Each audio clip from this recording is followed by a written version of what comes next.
There are going to be spoilers for all 5 seasons of Shira and the Princesses of Power in this video. I am going to be talking about what I think made Shira so good in this video. Please understand that I have no background in storytelling. I have no credentials to be talking about what I talk about here. If you totally disagree with what I say, then please explain why I am wrong in the comments. Those of you who have seen my video essays on Shira and the Princesses of Power know that I am a huge fan of the show. It is easily my favorite story of all time. And on the surface, this is strange. I am a 23-year-old straight male. When I first watched the show, I was 22, and I have a background in mathematical physics and applied mathematics. I am certainly not the target demographic for Shira, and you could probably guess that I would be interested in something more along the lines of science fiction. And while it is true that I enjoy what are considered kids' shows much more than most people my age, I do watch shows tailored towards adults as well. And you would have to guess that there are shows geared towards older people that I should be enjoying much more than Shira. But there is something about Shira that was done so incredibly well that I don't think I have seen anything else that has come remotely close to matching up to it in this regard. Something that is worth looking past all the elements of the show that are made for kids, for those of you who do not enjoy that. Shira has, I dare say, a god-tier level of character dynamics. At the risk of boring the audience, I am going to talk a little bit about science and math, because I think that the analogy to storytelling is very good, and this is perhaps the best way that I can explain my points. One of the main objectives of storytelling is to teach the audience lessons about life. Fiction is fun because of escapism. You can imagine interesting new places, with new laws of physics, and different societal structures. Two stories can look very different based on the genre, but what essentially all fiction has in common is that a fictional story is a thought experiment regarding human behavior. The universe is a wild, crazy place that we understand very little about. A big part of this is because of interactions taking place across all scales of length and time, governed by equations without solutions that we can even write out. The goal of a thought experiment is to picture a simplified portion of the universe, and think about how it would evolve isolated from the rest of the universe, in what is known as a closed system, in the hopes of being able to draw conclusions about the important mechanisms which take place in said system. It's like if you want to get a better basketball shot, you do form shooting, so that you can focus on shooting mechanics, and stuff like being off balance, the crowd, the shot clock, and the defense is out of the picture. Though unlike shooting a basketball, thought experiments generally have a mathematical component, which allows us to find equations describing how the universe works. Related to the thought experiment, but more complicated, is the mathematical model. The mathematical model again aims to view a simpler version of the universe, but this time the goal is to come up with a mathematical description of this simplified portion of the universe that can be used to run numerical simulations that give us insight into many aspects of the universe, including but not limited to predicting the future. Typically, mathematical models have dynamic components, the equations describing how key quantities evolve in time, and statistical components, which aim to approximate the role of various mechanisms of the universe that are not the primary focus of the model. Mathematical models must have some initial state, called the initial conditions, and from these initial conditions, the model will give you a state that the system evolves into. How does this relate to storytelling, though? Well, if a story is a thought experiment regarding human behavior, then a good story is one that gives us insight into human behavior, what different personality types do when put in different situations, how relationships may change when subject to different situations, and how someone's personality may evolve when subject to different situations. Comparing stories to a mathematical model, character personality types and relationships should be the dynamics of the model. These are the important things that we want to learn about. The statistics of the model is everything else, things that the actions of the main characters can't account for, strange plot devices, ex machinas. And the initial conditions of the model are the starting personalities and relationships of all the main characters, as well as where they start off in terms of plot. One of the key differences between a story and a mathematical model, though, is that mathematical models are meant to be predictive. You don't know what is going to happen when you input the initial conditions. In a story, you know what messages you want the audience to take away, and you have to somehow reach the end goal with hopefully as little plot contrivance as possible. It sounds like a daunting task. Let's break it down, though. Where does plot contrivance fall into this picture of a story acting as a model? Well, plot contrivance is statistics, things that actions of the main characters can't account for. By limiting the role of statistics in the model, you can learn more about the dynamics. And this is where I'm going to say something that is probably going to be controversial. World building is the statistics of the model. Through creating a world that feels lived in, where there is more to it than just what the story focuses on, you create more variables that can't be accounted for in the dynamics of the model, and this opens up the floor for plot that is driven from outside the main characters of the story. If the goal of your story is to effectively communicate insight into human behavior, then you should try to build a story that acts as close as possible to a closed system. Anything that happens within your story should be driven by character dynamics, and world building should be as limited as possible. Of course, this applies more strongly to understanding human behavior in the sense of interactions. A study in the personal growth of a single character may be achieved by manufacturing a scenario to put your character in. And now, let's talk about Shira.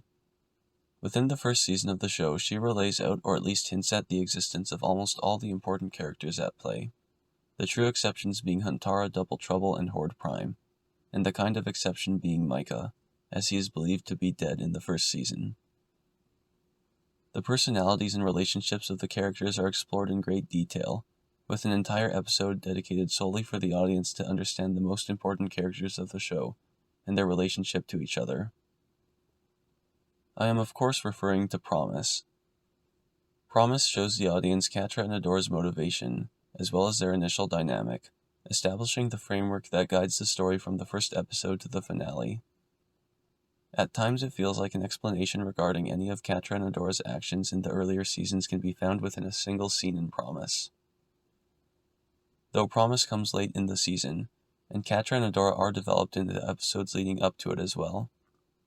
We spend a lot of time with Adora as she is the main character of the show, and a good chunk of this is to understand her personality and motivation. We don't spend as much time with Catra, but as she is essentially just as important as Adora, she is developed to the same extent. Every scene that Catra is a part of is used to give the audience insight into how she functions. It is incredibly efficient. The other characters are not given the level of detail that Catra and Adora were, though time is still taken to develop them. As important characters, Glimmer and Bow are shown in every episode of the first season aside from Promise, usually with significant screen time, and we get to see their dynamic, which is the quantity of interest early on when it comes to them. Glimmer and Bow are hardly ever apart in the first season, which makes an episode like Princess Prom interesting. Shadow Weaver is introduced via her relationships with Adora and Catra, and each scene that she appears in aims to explore these relationships further. Shadow Weaver, as seen in Promise, is responsible for engineering the Catra and Adora dynamic and the challenges they must overcome, so it makes sense to focus almost solely on her relationships with them. Angela is introduced via her relationship to Glimmer, as that will be almost entirely what Angela is utilized for. Perfuma and Entrapta are introduced in their own episodes, because Perfuma does not develop any important relationships for a very long time, and Entrapta's personality isolates her from other people. Mermista is introduced via her relationship to Seahawk in the Seagate, as that will be a relationship that is present throughout the whole series, and Mermista is almost never utilized as an individual. If she is not with Seahawk, she is with the group of princesses. Seahawk, on the other hand, is introduced on his own in this episode, as he will be used in future episodes such as Whiteout and Boys' Night Out, where he is not with Mermista or the other princesses. Scorpia is also introduced in this episode, and the focus here is almost entirely on building her relationship with Catra. From a storytelling perspective, Scorpia will only be used via her relationship with Catra up until Princess Scorpia in Season 4. I can continue on and analyze the introduction of the remaining characters, but I think you get the point. Characters are introduced via how they will be implemented in the story. Season 1 of Shira is incredibly efficient at setting the foundational character motivations and relationships that will drive the story to follow. Outside of the main cast of characters, Shira takes more of a minimalist approach to develop the story. You'll probably notice that there are a few kingdoms that actually have people living in them. Selenius had the one guard/butler, Drill had the kitchen staff, and the Kingdom of Snows had a couple guards. Plumeria actually does have a small town, but I think that outside of the one hippie dude, nobody in Plumeria is shown after their introduction in Flowers for Shira. Brightmoon also has a town associated with it, which is seen in Raz, but I think that is the only time it is seen. A few small towns exist outside of the kingdom, such as Thaymore and Elberon, but they are scarcely seen, and serve little purpose aside from acting as damsels in distress. The Horde quite consistently gets people on screen, but they remain masked, and there is no intention of developing masked Horde soldiers at all. Through making the side characters of the story bland and inconsequential, Shira is able to transfer their relevance to the main characters. The people of Plumeria act as extensions of Perfuma. Small towns in the Whispering Woods get associated with the Best Friend Squad. Horde soldiers act only through their commander, which is either Shadow Weaver, Catra, or Scorpia. Frosta's guards in Princess Prom existed to carry out Frosta's will. On top of this, removing the personality from the side characters and transferring their relevance to the main characters removes the ability of the side characters to change the course of the story through a plot contrivance. Therefore, any action that takes place within the story stems from one of the main characters. If you don't want to accept that events are driven through the motivations of the main characters, look no further than the Super Pal Trio. From the latter part of Season 1 up until almost the end of Season 3, the Super Pal Trio worked together to fight the rebellion. Catra was clearly in charge, but almost none of the Horde's success would have been possible without Entrapta's work, which she was excited to do, and in many ways the Horde simply provided resources, and Entrapta was allowed to progress tech as she saw fit. And if you actually pay attention to the battles, both Scorpia and the rebellion aim to inflict more damage than Catra does. Starting from Princess Prom up to Moment of Truth, Catra has scraps with the rebellion in Princess Prom, the Battle of Brightmoon, Ties That Bind, Whiteout, Once Upon a Time in the Crimson Waste, and Moment of Truth. In Princess Prom, Scorpia takes out Bow and Glimmer, and Catra fights Dora in self-defense. In the Battle of Brightmoon, Catra is able to bring troops to Brightmoon only due to Entrapta hacking the Black Garnet, which he was incredibly eager to do. In Ties That Bind, Catra fights Bow and Glimmer in self-defense, and then later in the episode twirls around dodging Glimmer, and she grabs hold of Bow with the intention only to restrain, as Scorpia tries to take them out with huge strikes from her tail. In Whiteout, the rebellion straight up attacks the Super Pal Trio for messing around in an uninhabited area that nobody cares about, so they fight back in self-defense. Later on in that episode they fight again over a disc that Entrapta kept and repaired that turned First One's tech evil. In Once Upon a Time in the Crimson Waste, Catra takes Adora's sword and Scorpia knocks her out. And finally, in Moment of Truth, Catra has to fight Glimmer and Shadow Weaver, because they have come to stop Entrapta and Hordak's tech. Catra almost always has support in her Horde operations, from Scorpia and Entrapta, and Catra is typically non-aggressive while fighting. Watch my video essay, Catra Dora Continued, Defending Catra, for more detail on that. Yet despite this, Catra seems to be almost solely blamed for all of the Horde's doings during this period of time. Sure, Entrapta isn't easily accepted by the princesses in launch, and Scorpia is initially seen as the enemy in Fractures, but Catra is explicitly blamed for Horde operations by the rebellion during this time. In Ties That Bind, Glimmer and Bow aren't really upset with Entrapta when they find she is working willingly for the Horde. Glimmer gets upset and starts fighting Catra. This is because much of Catra's intention during this period of the story is to prove her worth to Hordak through success in war, and she had less than friendly feelings towards the rebellion and Adora. Scorpia's motivation is to be a friend or possibly more to Catra, and Entrapta's motivation is for the most part scientific discovery. As Catra was the only character that had ill will towards the best friends squad, all of the Horde's doings became associated with Catra. This is perhaps most noticeable in Roll With It, where Catra does not make an appearance, and yet a significant chunk of the episode is devoted to worrying about Catra, as the Princess Alliance plans to take back a past that the Horde had overtaken. Though it is quite apparent everywhere, like in the Frozen Forest, Adora associates the self-destruction of a bot with Catra, and in Whiteout, Glimmer says Catra is the worst, in reference to the bug robots getting infected by Entrapta's first one disc, which Entrapta told Catra would take away Adora's powers. I think that Shira set up this system in which the main characters are responsible for all the events in the story so well that it has in some cases worked against them, as some people have associated so many of the Horde's doings with Catra that they consider her irredeemable. Please watch my video essay, Catra's arc is not about redemption, for why I disagree with these people. Going back to the analogy of a mathematical model, Shira is set up in a way that relies almost entirely on dynamics. So the story should progress based off of the personalities and the relationships of the characters. But life and storytelling are complicated. The future holds almost endless possibilities, but as you live and future becomes present and past, you only experience one of those possibilities. And when you tell a story, you have to choose a single path to follow. So how can character dynamics be robust against the path you choose? The answer is it can't, at least not entirely. But character dynamics can be the driver of all major plot points. This is best understood through an example. In the first season, Entrapta joined the Horde, through what seemed like really fluky circumstances. First she had to join the rebellion, then Bo and Glimmer needed to be captured, then she had to join the rescue mission, then she had to work on a bot she found in the Fright Zone. Then the Horde needed to catch on to Adora's plan, so Adora would tell everyone to leave. And finally, the bot Entrapta had worked on had to get stuck on the way out. That sounded like some real coincidence, but Entrapta would have ended up working in the Horde sooner or later regardless.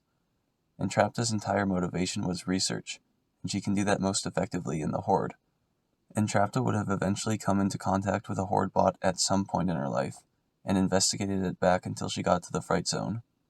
The way we saw Entrapta begin her work for the Horde was just one possible way for her to get there, but she would have ended up there regardless. Just as she would eventually end up in Hordak's lab, regardless of the path chose to portray this. Finally, let's see how the plot is driven through character dynamics. This is not going to be a comprehensive breakdown of the plot. I am only going to look at how character dynamics drives the main plot of the show. Assuming that the main plot of the show is robust against the specific details of the story told, the plot should be capable of being explained without referencing said specific details. A good understanding of Adora, Catra, and Shadow Weaver will be essential for an understanding of the show. I will provide some background here. An understanding of Glimmer and Lighthope will be needed to understand Season 4. Shadow Weaver's motivation comes through trying to wield power so that she has the ability to act. Though Shadow Weaver has limited power of her own, so she resorts to using the power of others through manipulation. Growing up, Shadow Weaver conditioned Adora to believe that she is responsible for the well-being of others, as well as their actions, because Adora had more power than them. This would lead Adora to not respect the abilities of others, as Adora was solely responsible for the outcomes of events. And it would lead Adora to not view herself as a person, just as a tool to do good for the world, as she was taught that her only value is what she can do for others. Growing up, Shadow Weaver conditioned Catra to believe that her only worth is that Adora liked her. She had no inherent value of her own. Adora and Catra were taught these lessons together, so Catra believes that Adora is responsible for the actions and well-being of others, and Adora believes that Catra has no worth on her own. Please watch my video essays, Catra's arc is not about redemption, Adora, Hero to Human, and Magic and Shira and the Sacrifices of Angela and Shadow Weaver for more detail on how these characters function. Throughout the show, Shadow Weaver's personality is meant to stay relatively stagnant. Adora is allowed to evolve to have a self-interest based on the amount of unconditional love she receives, and to revert back to believing her worth is tied to helping others based on conditional love that is received. Catra is able to evolve based on the idea that she is looking to find safety, or some form of love. And one more assumption made is that Catra and Adora love each other. The show starts off with Adora realizing that the Horde is evil and defecting to the rebellion. She figures this out through finding Bow, Glimmer, and the sword, but if that didn't happen, Adora would have realized this when she inevitably got outside the Fright Zone anyways. Though Adora wants Catra to leave the Horde with her, this is something that Catra would not be able to do under any circumstances, for a multitude of reasons. Catra knew that the Horde was bad, since Shadow Weaver was constantly abusing Catra. For Adora to witness this and not realize the Horde was bad until Adora saw random people in danger from the Horde would drive a wedge between Adora and Catra, as it would appear that Adora is valuing these random people above Catra. At this point, Catra's entire worth is tied to Adora liking her, so Adora's defection would imply that Catra is worthless. Catra would also believe that escape from the Horde is not possible, as Shadow Weaver has tracking magic, and the punishment of attempting escape would be severe, and likely directed at Catra. As Adora and Catra were led to believe that Adora is responsible for the well-being of Catra, Adora's reckless plan to leave the Horde together would seem like Adora is not very concerned for Catra's safety. The first 2 episodes of the series are used to portray a way Adora could leave Catra and the Horde. Adora's defection caused Shadow Weaver to try to locate her and bring her back to the Fright Zone, as Adora held power that Shadow Weaver wanted to shape. With Adora no longer around to protect Catra, Catra needed to find a new source of safety. As Shadow Weaver showed Adora conditional love growing up, for having power and competency, and this is the only form of love that Catra has seen, Catra comes to the conclusion that she may be able to obtain safety and conditional love from Shadow Weaver through competency in war. Adora, now removed from the Horde, would need to prove her loyalty to the rebellion to gain trust, and this is accomplished through showing how she can help the rebellion, though trust need not be earned perpetually. In conflict with this, Adora would be able to develop friends outside of the Horde, who value her for who she is, and this would begin to humanize her. Mixed in with some world building and introductions to some of the other characters, these immediate consequences of Adora's defection are explored through the next 6 episodes of the show, culminating with the logical end of Adora being back in the Fright Zone as a result of Catra's actions, but still on the side of the rebellion. But Shadow Weaver's hunger to wield power through Adora would eventually lead Catra to see that no amount of competency in war would allow Shadow Weaver to be a viable source of conditional love. Despite this, Catra's recent quest to show her competency allowed her to realize her potential, a potential that would not be reached with Adora still in the Fright Zone. So Catra and Adora both want Adora to make it out of the Fright Zone in episode 9. As Adora's actions are driven through morals, and Catra has now made an action against the Horde to try to remove Adora from the Fright Zone, Adora would logically try to convert Catra to the rebellion once again. However, Catra's realization of her own potential not only gave her another path to safety, but it brought to light Adora's lack of respect for Catra's abilities, both growing up and in the present. Catra is able to accept that her worth being attached to Adora liking her was a form of safety that was not dependable, and limited Catra's ability to ensure her own safety. With the understanding that conditional love from Shadow Weaver may not be possible, Catra would need a new strategy to be safe. So Catra looks to distance herself from Adora and Shadow Weaver in episodes 10 through 12, and she looks to achieve recognition from Hordak, as possible conditional love is still the only option she knows of. Through cutting ties with Adora and looking to once again prove her competency in war, Catra effectively terminated the friendship, as both parties must fight each other, one in a quest to find safety through conditional love, and one because of the underlying moral nature of the war. Catra's unwillingness to carry out Shadow Weaver's will would create a power struggle between them, which Catra would be bound to come up on top of, as her motivation lines up more clearly with Hordak's, resulting in Shadow Weaver becoming a prisoner of the Horde. Season 2 of Shira includes more of Light Hope, resulting in Adora's battle to humanize herself becoming more difficult. This isn't what drives the story, though. Since the rebellion is reactive, the story is driven through Catra, Hordak, and Shadow Weaver. Anything that Catra does in the name of the Horde is not enough for Hordak, much like it wasn't enough for Shadow Weaver. She is not receiving the validation that she requires, so Catra ends up strengthening her connections with Scorpia and Entrapta. though she wishes not to, as her failed friendship with Adora fucked her up so bad. So she turns once again to Shadow Weaver to see if she can still find some connection there. Shadow Weaver has no intention of developing a connection with Catra though. She wants power, and she can't get it in the Horde anymore, so she escapes and goes to Bright Moon, where there is power to be used through manipulation. Shadow Weaver did not carry out Hordak's will in Season 1, so Hordak wants her gone. Since Catra fights against this when she tries to develop more of a connection with Shadow Weaver, she has also betrayed Hordak, which is a cause for Hordak to send Catra to die. The lesson to take away here is that developing connections is a way to get you hurt. Season 3 can actually be explained quite easily. Catra learns that Shadow Weaver abandoned her for Adora, meaning that Catra was sent to die as a result of both trying to connect with Shadow Weaver and Shadow Weaver's hunger to shape Adora's power. As trying to simply distance herself from Adora was not enough for Catra to be safe, more drastic measures must be taken for Catra to ensure her safety. This would require causing serious damage to Adora. Adora has now reached a point where she has received enough conditional love that she can humanize herself to not feel responsible for the actions of others So a serious attack by Catra goes noticed by Adora, and drives a serious wedge between them. The ending of having Angela killed off admittedly doesn't seem to be an immediate consequence of the character dynamics. However, if you watch my video essay, Magic in Shira and the Sacrifices of Angela and Shadow Weaver, you will see that there is still some argument to be made that Angela's death was necessary. In Season 4, Catra is less responsible for the plot, and it is Glimmer, Lighthope, and Adora who help push it forwards. 3 dynamics must be considered in Season 4. Glimmer and Adora's friendship, Catra and Scorpia's friendship, and Lighthope and Adora's relationship. Glimmer is now queen, which means that she is in a position where she has more responsibility, more power, and less time to spend with friends. Adora now has a much stronger sense of self-motivation, and Angela's last wish was for her to take care of Glimmer. Even if she hadn't made this wish explicit, Adora would still feel the responsibility to protect Glimmer, since Adora wanted to sacrifice herself over Angela.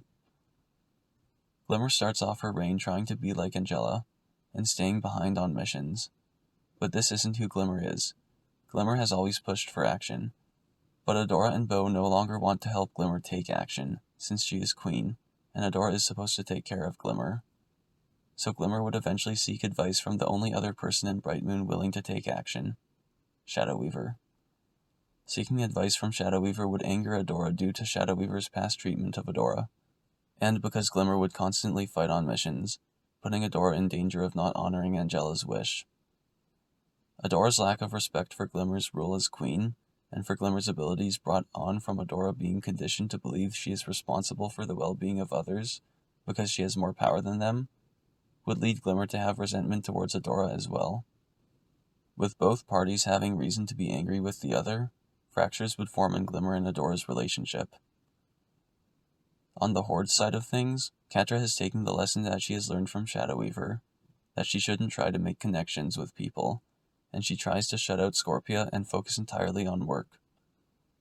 This would eventually lead to Scorpia realizing that Catra was not being a good friend, and Scorpia would abandon her. Catra's extra focus on work would pay off, but Catra was never really after success in war. With Scorpia gone, Catra can begin to understand that she needs friends, people to make connections with. But this conflicts with the lesson taught by Shadow Weaver in Seasons 2 and 3, that connections can hurt you. This internal struggle will make Catra a volatile mess. In this season, Lighthope continues with her programming to try to use Adora as a weapon. In order to effectively do this, Lighthope must keep Adora in the dark, so that she can control Adora's power. Adora has slowly been pushing for more of a self-driven motivation throughout the series, and so she can no longer blindly follow what Lighthope tells her. When Adora finds out about the level of control that Lighthope has over her, she must find a way to break free from that control, and determine a path for herself. I will admit that there is one part of this season where an essential plot point is complete plot contrivance, and that is that Scorpia needs to connect to the Black Garnet for Lighthope to use the Heart of Etheria. In terms of character dynamics, there is no explanation for that. Up until now, the show has acted almost entirely as a closed system, with main plot points being driven by character dynamics. The story told was just one possibility of the inevitable outcome of starting the characters off with the motivations and relationships that they had. But unfortunately, the conclusion of this thought experiment led to disaster. Catra is thoroughly confused and has pushed everyone in her life away. Adora does not know who she is, and Glimmer has isolated herself from Adora and Bo. Season 5 looks to remedy this state and drive the story to the desired outcome using plot contrivances via the existence of Horde Prime. This doesn't make Season 5 bad. The development of the characters is still at the forefront of what we see in the show. However, certain situations must be engineered so that the system can get to how we want it. And what we want is Catradora. Season 5 begins where Season 4 left off. Catra has time to deal with her internal struggle between thinking that she needs friends and connections and thinking that they are a way that she can get hurt. Ultimately, she comes to the conclusion that she needs friends and connections, but the state of her relationships are so bad at this point that she would need a grand gesture to begin to mend them. This is where having the convenient option of saving Glimmer comes in. In the early episodes of Season 5, Adora has to reflect on what she wants now that she is not Shira, what it means to be Adora. And Catra's grand gesture gives Adora the ability to view Catra as a viable option of what she wants. This is cemented through needing to save Catra in Save the Cat. Catra and Adora are then given the ability to interact with each other isolated from anything that could drive them apart. In this time, Catra is given the chance to learn how healthy relationships work, as for the time being she no longer needs to be concerned about her own safety. Adora is able to confirm that Catra is what she wants, and as Adora humanizes herself, she can begin to understand that the reasoning behind Catra's actions in the earlier seasons were not sinister. They were not based on morality. They are then given one final test to show that they can be in a healthy relationship. With the return of Shadow Weaver, the initial struggle between Catra and Adora can be brought out once more, but this time they have grown to a point where they fight it. Catra advocates that Adora should not always be responsible for the well-being of others, and Adora accepts that she needs Catra's help and values her abilities. The ideas that they had of each other implemented by Shadow Weaver are no longer present, and the story ends with Catra and Adora being in a state where Catradora is a healthy relationship. See my video essay, Catradora is Conceptually Beautiful, for more detail. A solid recap of the show can be given without the need to explain details such as how the Shira magic system works, who the first ones were, and any of the logistics about the actual war which took place. I have given you a very bare-bones summary here, but more detailed summaries are possible. There are some episodes I watch where it feels like each moment is fueled directly from the characters, with no need to set up any plot that needs to be understood for the episode to work. I truly believe that hours could be spent systematically dissecting each episode of the show. The setup was in a sense so simple, but it led to so many complicated yet natural interactions. Even the fact that the final big moment had nothing to do with Horde Prime, who drove the plot in Season 5, and everything to do with solving the internal conflict preventing Catradora from happening, which drove the character dynamics, is a testament to just how dependent this story was on character dynamics. Shira did something truly amazing here. When it comes down to it, Shira is a story about love. Through making the central conflict of the show the preconceptions that Catra and Adora had of themselves and each other, preventing them from being together, Shira was able to make a healthy shipping of Catradora the only satisfying conclusion to the story. Catradora is so much more than two characters that seem cute together, or even two characters that have good relationship qualities. In fact, Catradora shouldn't really be compared to most other ships, because they serve different narrative purposes. Most other ships serve only as a fun side story, but Catradora encapsulates almost all the main messages that Shira wanted the audience to take away. Catradora is the ability to grow so you can support someone else. It is the ability to empathize, understand, and forgive. It is pushing each other to be better and happier people. It is fighting for what you want. It is understanding your value. It is respecting the abilities of others. It is giving and receiving unconditional love.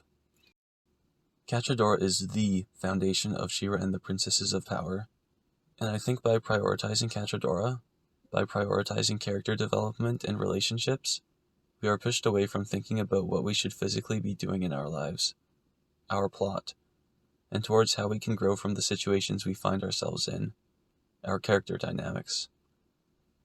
And along the way, maybe we'll realize just how important our relationships can be, that love can be our main story, not our side story. I don't think I will see a story quite like Shira and the Princesses of Power anytime soon. Shira took a risk by resorting to extremely limited world building and relying on the show to be carried almost entirely by character dynamics. But the reward was well worth it. To watch and enjoy Shira, it is necessary to care about the characters, and the simplicity of employing an essentially closed system eases the audience's ability to analyze character motivations and relationships. If a story is indeed a thought experiment regarding human behavior, and we are meant to come out of a story with a greater understanding of life, then I think it is safe to say that Shira has succeeded in this regard. I have seen Shira 6 times now, in little more than a year, and I have spent comparable amounts of time writing and thinking about it. It is not underselling it to say that Shira has changed the way I think about film, how I think about story, and to some extent, how I think about life. I think that watching Shira has made me a better person, and you will get out of it what you put in. Though it is fun to be dragged into a well-developed world, and I certainly think that escapism has its place in story, I would like to see more stories like Shira, which rely heavily on character dynamics. A deep life lesson given through character dynamics is a gift that no amount of world building and escapism can give you.